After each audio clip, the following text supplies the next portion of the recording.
They came for my father first. Then my brother. Then my best friend. By the end, it felt like everyone I knew had vanished. It was 1977 in Kampala. I was 16, and I thought I understood fear. But living under Idi Amin taught me that fear can go deeper than anything you imagine.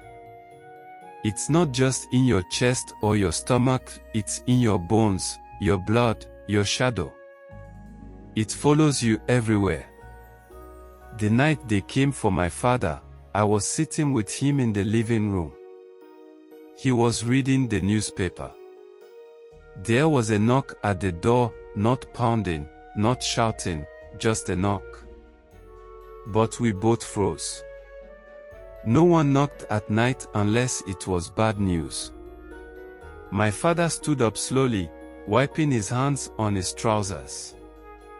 My mother peeked from the kitchen, her face pale. "Don't open it," she whispered. But my father wasn't the kind of man who ignored a knock. He was calm, polite. He always said, "If you don't give them a reason to hurt you, they won't."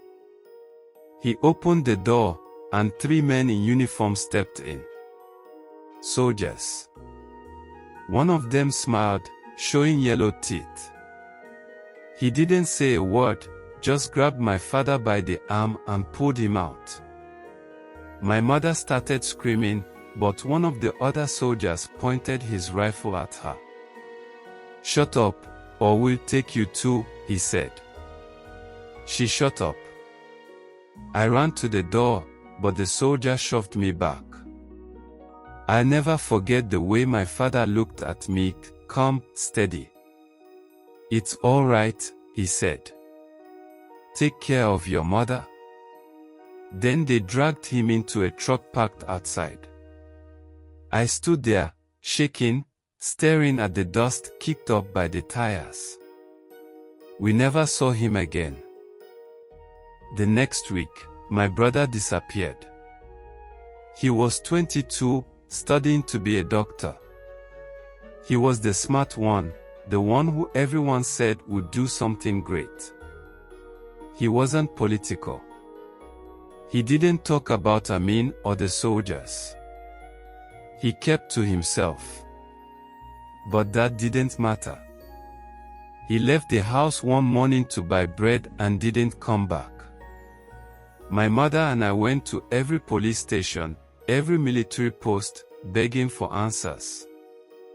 He was taken by mistake, my mother told them. "He's a good boy." They just laughed at us. One officer, older, with gray in his beard, pulled me aside. "Stop asking," he whispered. "If you keep asking, they'll take you too."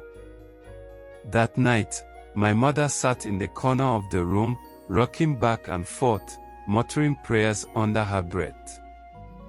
I didn't know what to say to her. I didn't know what to do.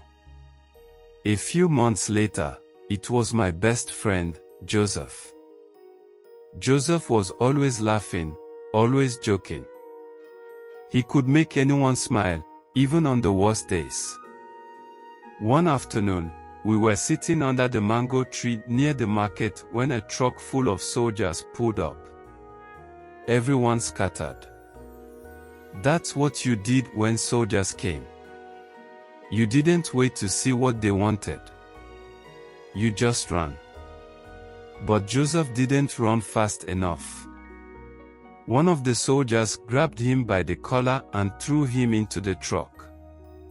I stopped running and turned back, yelling his name. Another soldier pointed his rifle at me. "Do you want to join him?" he barked. I shut up and kept running. The next day, I heard they found Joseph's body near the river. His head was gone. By then, I understood how things worked. You didn't ask questions. You didn't trust anyone. Even your neighbors could turn you in. People whispered about the State Research Bureau, Amin's secret police. They said the bureau had torture chambers where they made people scream until they couldn't scream anymore. I didn't believe it at first. Then I met someone who survived. Her name was Amina, and she was the sister of one of my classmates. She'd been arrested for no reason anyone could figure out. When she came back, she was barely alive. Her hands were broken, her face swollen, her back covered in burns. She didn't talk much after that. But once, late at night, she whispered to me, "They put me in a room with a barrel of water. They said they would drown me if I didn't tell them what they wanted to hear. But I didn't know anything." She started crying and didn't stop for hours. The scariest part of Amin's Uganda wasn't the soldiers or the guns or even the killings. It was the silence. No one talked about what was happening. No one dared. You didn't know who was listening. You didn't know who would report you.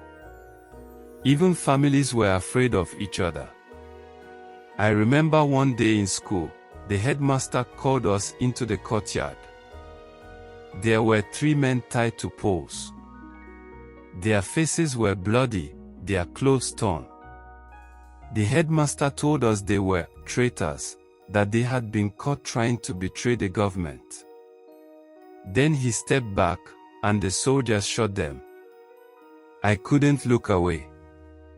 I wanted to, but I couldn't.